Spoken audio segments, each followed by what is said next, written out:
Studio की खास मुहिम कहता बेगूसराय बढ़ता बेगूसराय में आज हमारे साथ राकेश सिन्हा जी हैं। आज जानते हैं कुछ चुनावी सवाल। क्या सर, क्या लगता है, आप 15 साल से विकास की बात कर ही रहे हैं, क्या 5 साल में हो जाएगा पूर्ण विकास?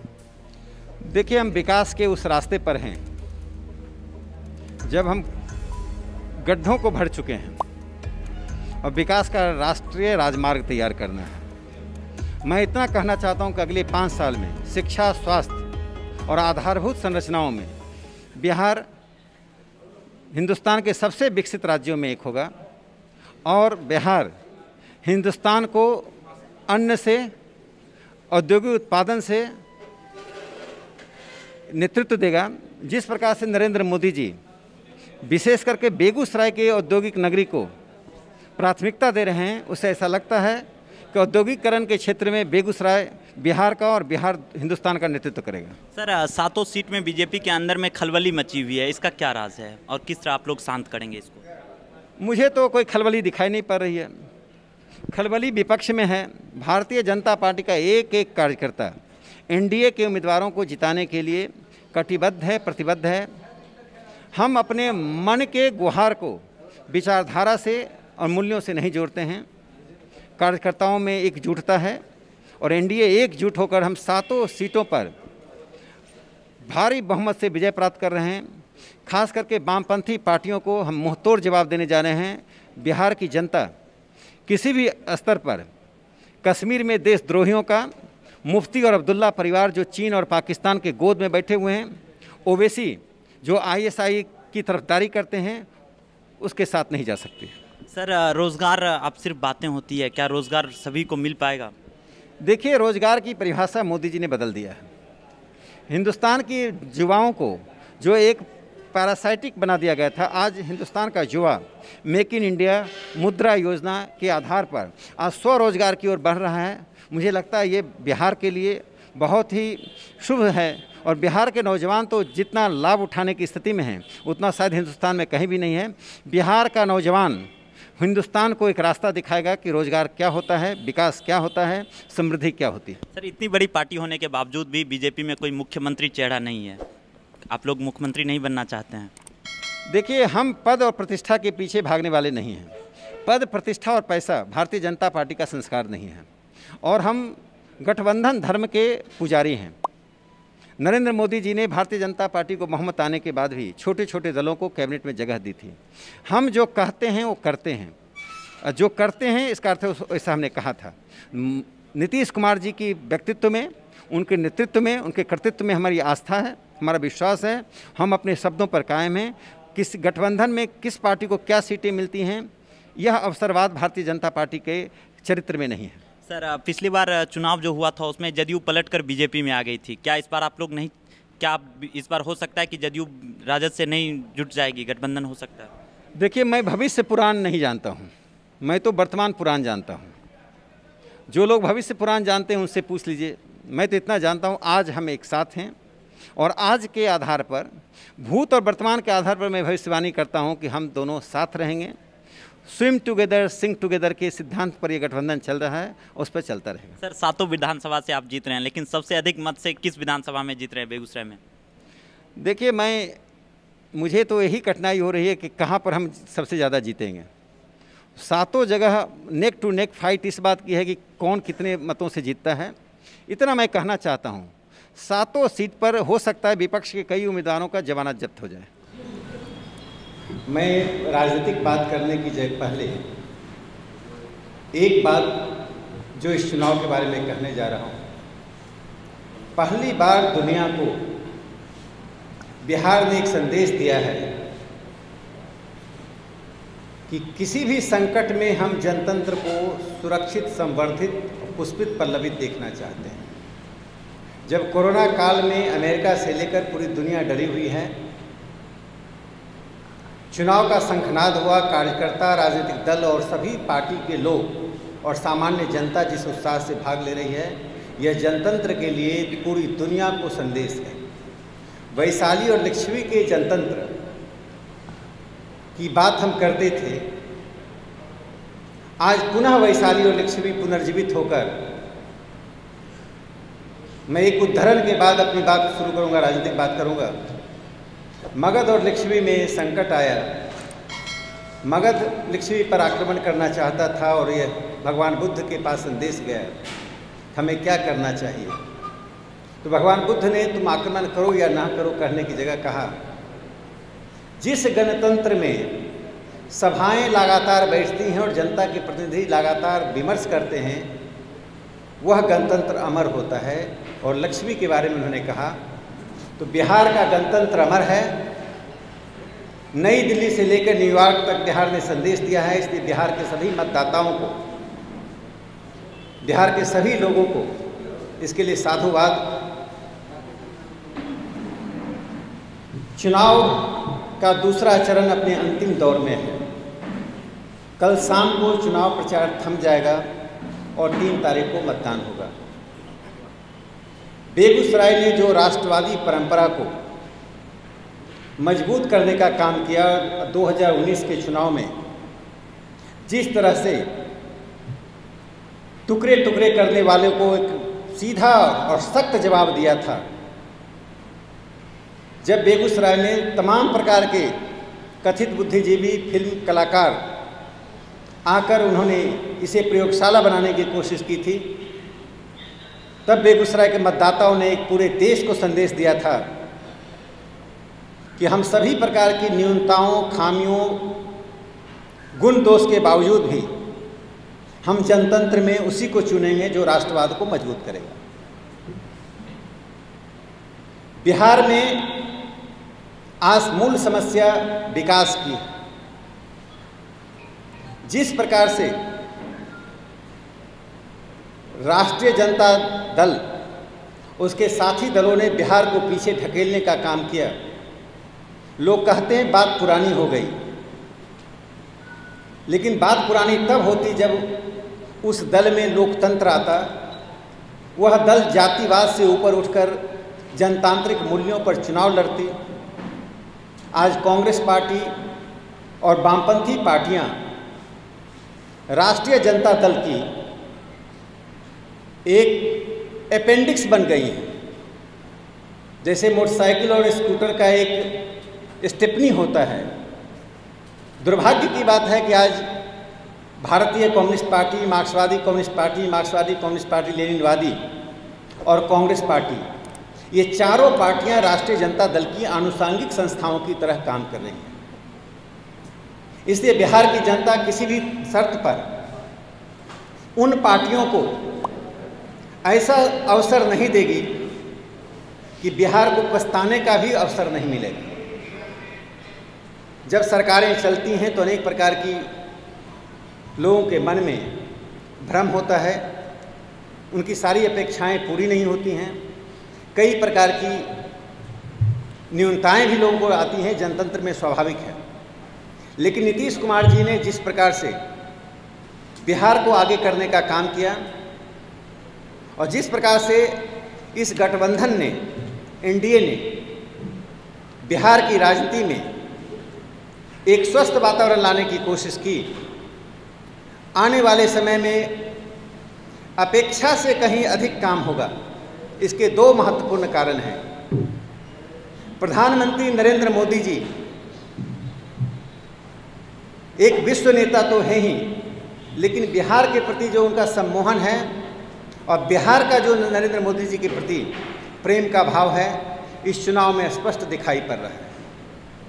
हर मतदाता अपने उम्मीदवारों के प्रति, दल के प्रति प्रेम रखते हुए भी नरेंद्र मोदी जी को मतदान कर रहा है। और बिहार में एनडीए 2/3 बहुमत से चुनाव जीतने जा रही है। तेजस्वी यादव और भारतीय कम्युनिस्ट पार्टी के लोगों ने जिस प्रकार से चुनावी सभाओं में भाषा का और अपने कार्यकर्ताओं को, एक सामान्य कार्यकर्ता सेल्फी लेने आता है, उसे हाथ पकड़ के जैसे आप पीछे ठेलते हैं, वो आपके चरित्र को दिखाता है। ऐसा लगता है कि लालू जी स्वयं नहीं है, लेकिन उनकी पूरी राजनीति का दर्शन अभी विद्यमान है। मैं बेगूसराय के तमाम मतदाताओं, 7 विधानसभा के सीटों से पर सभी मतदाताओं से अपील करता हूं कि देश में राष्ट्रवाद को मजबूत करने के लिए विकास को आगे बढ़ाने के लिए भारतीय जनता पार्टी और जनता दल यूथ के उम्मीदवारों को समर्थन इतना दें कि पूरे देश में संदेश जाए कि 2019 की जो भावना थी वो अभी भी जीवित है। एक बात कह के मैं अपनी बात अभी समाप्त करूंगा, फिर मैं जो प्रश्न होंगे मैं उसका जवाब दूंगा। अभी आपने देखा पाकिस्तान के संसद में वहाँ के सांसद ने कहा पुलवामा हमने किया था। जब नरेंद्र मोदी जी की सरकार ने पुलवामा का प्रतिकार किया, भारतीय कम्युनिस्ट पार्टी और राष्ट्रीय जनता दल कांग्रेस पार्टी के राहुल गांधी ने नरेंद्र मोदी जी की इंटीग्रिटी पर सवाल खड़ा किया था। देश का दुर्भाग्य है कि विपक्ष यह संदेश देने की कोशिश किया कि पुलवामा भारत सरकार ने ही करवाया था। आज इनके मुंह पर एक ऐसा तमाचा लगा जिसमें ये अपनी आंसू भी नहीं बहा सकते हैं। मैं भारतीय कम्युनिस्ट पार्टी के नेताओं से, मार्क्सवादी कम्युनिस्ट पार्टी के नेताओं से, कांग्रेस के नेताओं से इतनी अपेक्षा रखता हूं कि देश से माफ़ी मांगे, मोदी जी से माफ़ी मांगे या ना मांगे, देश से माफ़ी मांगे। राष्ट्रद्रोह को आगे बढ़ाने में कम्युनिस्ट सबसे आगे हैं। 42 में जो उन्होंने किया वो आज कर रहे हैं। 42 में अंग्रेजों के साथ थे। जो 3 स्थानों पर कम्युनिस्ट पार्टियां चुनाव लड़ रही हैं उनको मुंहतोड़ जवाब देना बेगूसराय की जनता का धर्म है। आज किसी कम्युनिस्ट नेता से पूछिए कि 370 हटाए जाने पर उनकी क्या प्रतिक्रिया है। जिस 370 हटाए जाने के बाद अब्दुल्ला और मुफ्ती दोनों परिवार भारत के संविधान को, भारत की संप्रभुता को चुनौती दे रही हैं। अब्दुल्ला कहता है कि हम चीन से बात करेंगे और मुफ्ती कहती है मैं झंडा नहीं उठाऊंगी। तुम्हें झंडा कम्युनिस्ट पार्टी यदि बेगूसराय के 3 स्थानों पर चुनाव लड़ रही है, यदि कम्युनिस्ट पार्टी में थोड़ी भी नैतिकता है तो प्रेस कॉन्फ्रेंस करके अब्दुल्ला और मुफ्ती की आलोचना करे। नहीं कर सकते हैं क्योंकि अलगाववादियों के ये सहोदर भाई हैं। भारत का वामपंथ भारतीय है लेकिन भारत से इनको प्रेम नहीं है। इसे एक भी वामपंथी उम्मीदवार को यहां नहीं जीतना चाहिए। कांग्रेस पार्टी की जहां तक बात है, कांग्रेस को आप वोट दें या आरजेडी को वोट दें, बात बराबर ही है। नेतृत्व लालू जी के परिवार के पास होगा। उनके परिवार के झगड़े तो जो हैं बिहार को जातिवादी राजनीति के मुहाने पर रखने वाली पार्टी है। दूसरी बात, जिस प्रकार से भारत के किसानों के लिए और गांव के लिए नरेंद्र मोदी जी की सरकार ने काम किया है, किसान अब मोहताज नहीं है, वो भारत के धन संपदा में स्टेक होल्डर बनाया उन्होंने। मजदूरों अब मजदूर नहीं है, वो भारत के धन संपदा में स्टेक होल्डर है। कॉरपोरेट हाउसेज पर जिस प्रकार से शिकंजा लाया गया है और जिस तरह से गरीबों के लिए कोई उम्मीद नहीं रखता था कि भारत में गरीब के लिए घर, शौचालय, डिजिटल ट्रांसफ़र से उनको जो सहायता मिलनी है, इन आधार पर आप मतदान 2 लोगों के लिए कर रहे हैं। एक मतदान आप नीतीश कुमार जी को मुख्यमंत्री बनाने के लिए और एक स्वस्थ सरकार के लिए कर रहे हैं। दूसरा मतदान आप राष्ट्रवाद को समृद्ध करने के लिए नरेंद्र मोदी जी के लिए कर रहे हैं। तो मुझे लगता है कि बेगूसराय के 7 सीटों पर जो हमारी बढ़त है वो बढ़त जारी रहेगी और इस चुनाव में 2019 का ही परिणाम की झलक दिखाई पड़ेगी। और फिर एक बार मैं भारत के कम्युनिस्ट पार्टी, मार्क्सवादी कम्युनिस्ट पार्टी, कांग्रेस पार्टी और आरजेडी के सामने सवाल छोड़कर जा रहा हूं कि कश्मीर पर उनका रुख क्या है, देश की जनता को समझाएं। अलगाववाद, पृथकतावाद, देशद्रोह, पाकिस्तान और चीन का समर्थन करने वाली पार्टियों को वह धरती, जिस धरती पर रामधारी सिंह दिनकर ने हुंकार भरी थी, राष्ट्रवाद के स्वर को मजबूत किया था, यदि उस धरती पर ऐसे लोग समर्थन पाते हैं तो सिर्फ राष्ट्रवाद का नहीं, भारत के यशस्वी राष्ट्र कवि रामधारी सिंह दिनकर जी का भी अपमान होगा। इसलिए राष्ट्रवाद को समृद्ध करने के लिए, राष्ट्रवाद और विकास दोनों पहियों को आगे बढ़ाने के लिए नीतीश जी के नेतृत्व में सरकार के गठन के लिए भारतीय जनता पार्टी की सरकार का बनना आवश्यक ही नहीं, अनिवार्य है। और जनता की ऐसी इच्छा, अपेक्षा और ऐसी भावना मैं देख रहा हूँ। धन्यवाद।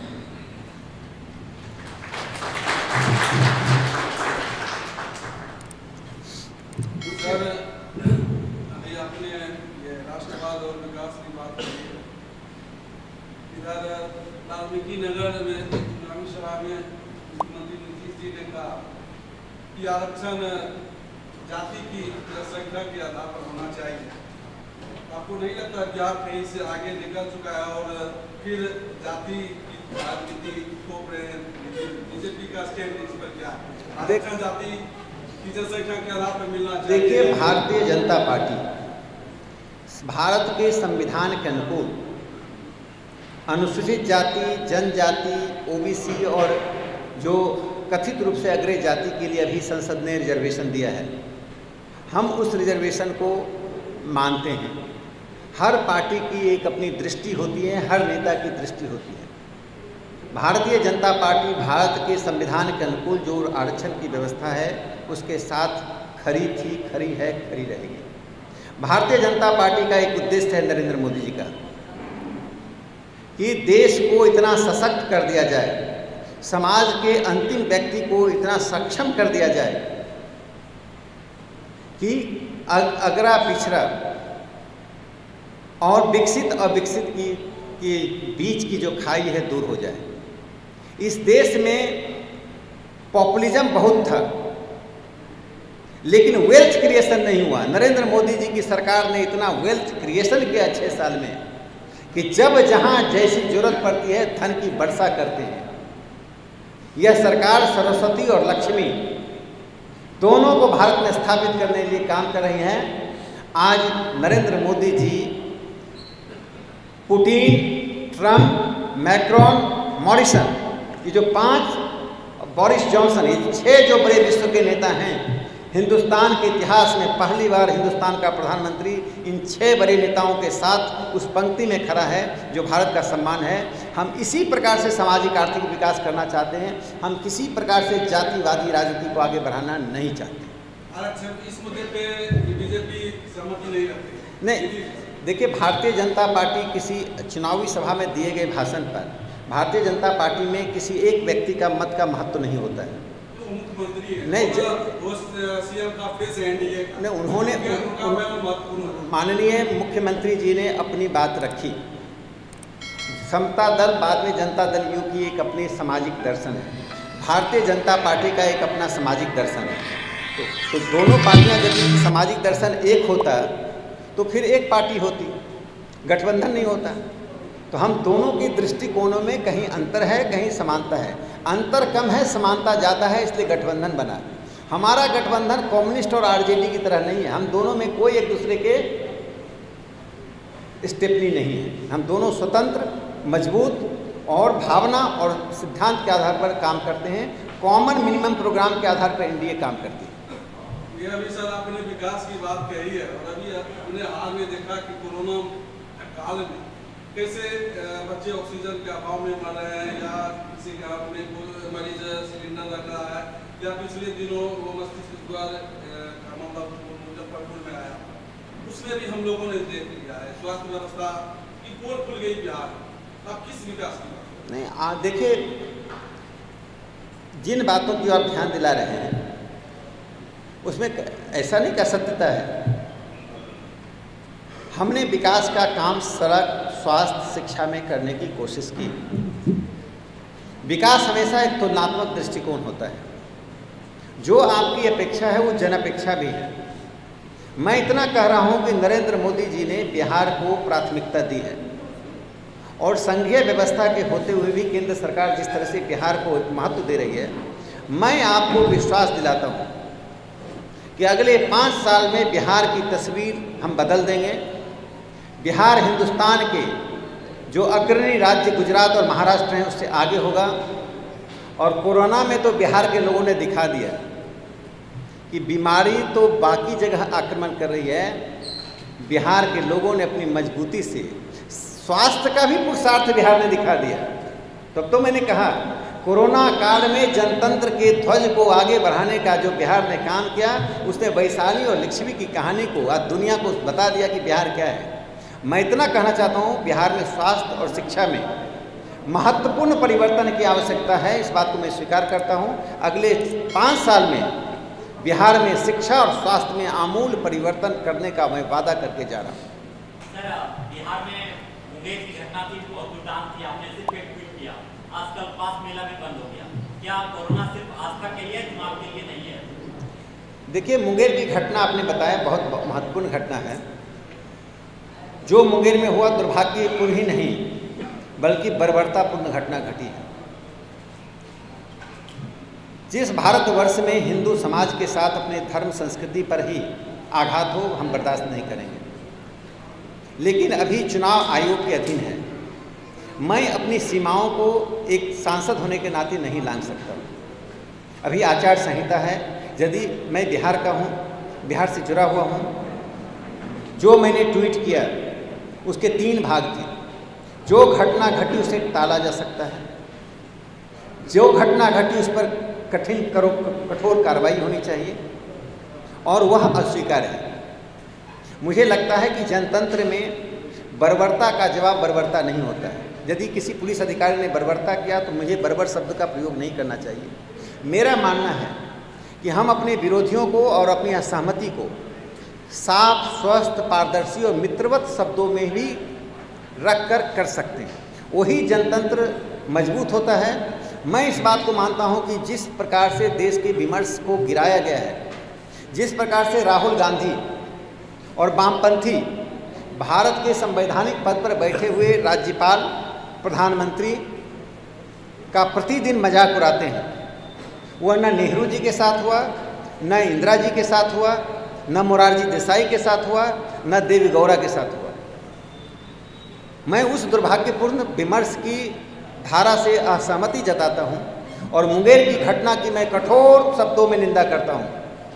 मुंगेर की घटना रिपीट नहीं होनी चाहिए। चुनाव आयोग जितनी भी कार्रवाई करती है उसके साथ हम खड़े हैं। बिहार में मुख्य रूप से विपक्ष आपका आरजेडी है, लेकिन अभी संबोधन में आपका मुख्य विरोध वामपंथियों के प्रति था। इसकी सर देखिए, क्या है कि जब ट्रेन चलती है तो कभी एक इंजन आगे लग जाता है, कभी पीछे लग जाता है एक ही ट्रेन में। यदि आप जगह नहीं रहेंगे तो फिर जहाँ से आए वहीं पहुँच जाएंगे। तो बाकी जगह इंजन आरजेडी है और बेगूसराय में इंजन कम्युनिस्ट पार्टी है। मैं एक सजग नागरिक के नाते डब्बे पर अटैक नहीं कर रहा हूँ, डब्बे की सवारी पर नहीं कर रहा हूँ, इस इंजन पर कर रहा हूँ जो देशद्रोह का दूसरा नाम कम्युनिस्ट पार्टी है। और मैं ये कहना चाहता हूँ, कम्युनिस्ट पार्टी में जो नया पौधा विकसित हुआ है, मुझे उम्मीद थी ये कम्युनिस्ट पार्टी चतुरानंद मिश्र, भोगेंद्र झा, कॉमरेड चंद्रशेखर सिंह, रामावतार शास्त्री के रास्ते पर चलेगी, जो कम से कम मार्क्सवादी कम्युनिस्ट पार्टी से अलग रख, कश्मीर पर अलग रुख रखते थे। लेकिन मैं उसका नाम लेना चाहता हूँ, उमर अब्दुल्ला का साथी बेगूसराय में आकर एक भाषा बोले, दिल्ली जाकर दूसरी भाषा बोले कि कश्मीर को भारत की सेना ने कब्जा कर रखा है। ISIS का समर्थन करे, चीन को आमंत्रित करे कि भारत का आकर, चीन के बाप की हिम्मत नहीं है 1 इंच जमीन लेने की। नेहरू ने 36,000 वर्ग किलोमीटर जमीन दी, नरेंद्र मोदी 36,000 वर्ग किलोमीटर जमीन लेकर रहे हैं। आपको मैं वादा दिलाता हूं कि अगले चुनाव से पहले जैसे पाकिस्तान को हमने पुलवामा के बाद एक महत्वपूर्ण लेसन दिया, चीन को भारत एक महत्वपूर्ण लेसन देने जा रही है। आज पूरी अंतर्राष्ट्रीय स्तर पर चीन पहली बार घेराबंदी का नेतृत्व भारत कर रहा है, नरेंद्र मोदी कर रहे हैं।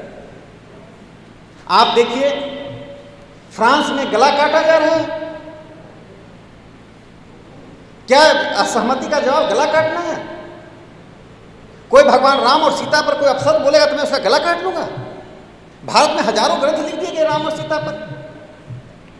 हिंदू समाज के पथभ्रष्ट तुलसीदास की पुस्तक है। हम कोर्ट जाते हैं, हम तर्क से मुकाबला करते हैं। ताकत नहीं तर्क का देश है। उस तर्क के देश में जो लोग फ्रांस के साथ खड़े नहीं होकर वहाँ के जिहादियों के साथ खड़े हो रहे हैं, कम्युनिस्ट पार्टी है।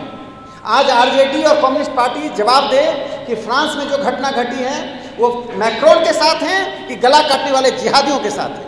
भारत की कम्युनिस्ट पार्टी का मैं उत्तर मैं स्वयं देता हूँ उनके बिहार से, वो जिहादियों के साथ हैं, गला काटने वालों के साथ हैं। हिंदुस्तान कभी भी गला काटने वालों का समर्थन करने वालों को चुनाव नहीं जिता सकती है। आप जवाब दीजिए, भोपाल में क्या हुआ? कहते कब्र खुदेगी मैक्रोन की। जो मैक्रोन की कब्र खुदने की बात करेंगे, कब्र उनकी खुदेगी। हिंदुस्तान कट्टरतावाद के खिलाफ दुनिया के में जहां भी जंग होगा वहां खड़े रहेंगे। नरेंद्र मोदी जी ने साफ तौर पर फ्रांस के राष्ट्रपति को कहा, हम आपके साथ हैं, भारत फ्रांस के साथ है। यानी भारत आज आतंकवाद की लड़ाई में नरेंद्र मोदी जी ने नेतृत्व अपने हाथों में ले लिया। तो मैं कन्हैया कुमार, जो नए पार्टी के नए पौधे हैं, हालांकि उनको कैंपेनिंग नहीं करने दिया जा रहा है, उसके दो कारण हैं। जो आरजेडी का नेतृत्व उस व्यक्ति से डर रहा है कि उसकी कैंपेनिंग करने से उसका नेतृत्व छोटा हो जाएगा, और दूसरी तरफ पार्टी डर रही कि इसकी कैंपेनिंग करने से राष्ट्रद्रोह का मामला उठेगा और हमारा वोट चला जाएगा। वो जवाब तो दे। यहाँ पर बेगूसराय में एक भाषा, बेंगलोर में दूसरी भाषा नहीं चलेगी,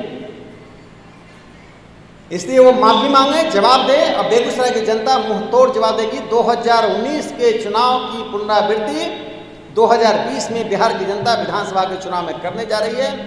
सभी प्रकार की कुछ अपेक्षाओं में कमी रही है, मैं इस जनता की इस बात को स्वीकार करता हूं। उन अपेक्षाओं की जो कमी रही है, नरेंद्र मोदी जी ने बागडोर अपने हाथों में लिया है। नीतीश जी ने भी जनता को कहा है कि मोदी जी बिहार के विकास का नेतृत्व करेंगे। बिहार गुजरात महाराष्ट्र से कहीं आगे बढ़ने वाला राज्य 5 वर्षों में बनेगा। मैं आपको विश्वास दिलाता हूं कि शिक्षा और स्वास्थ्य में मैं स्वयं बिहार सरकार से पद प्रतिष्ठा की बात नहीं, जनता की आवाज बनकर काम करूंगा।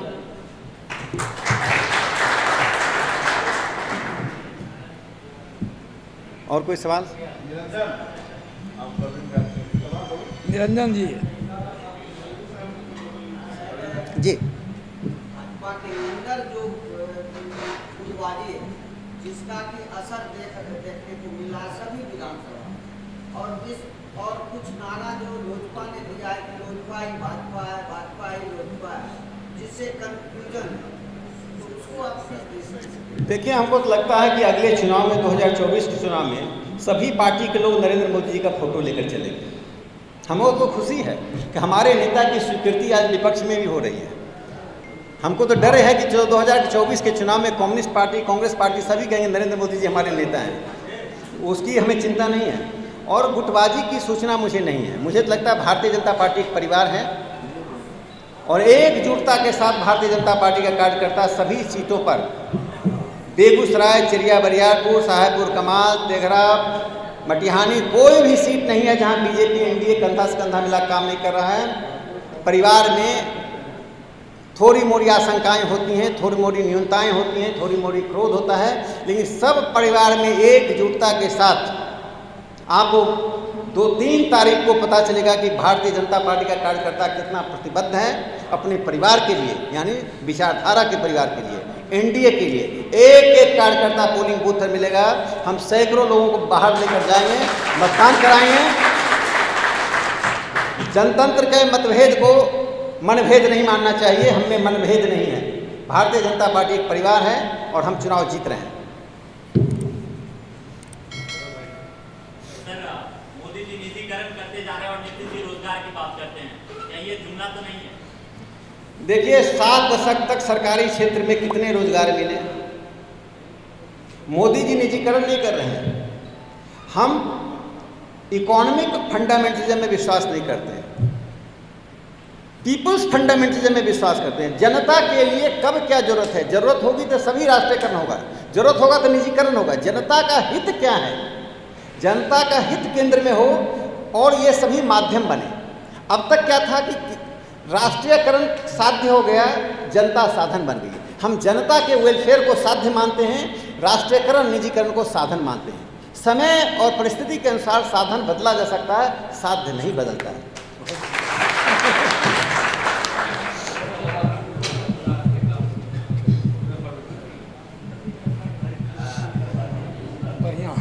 बढ़िया तो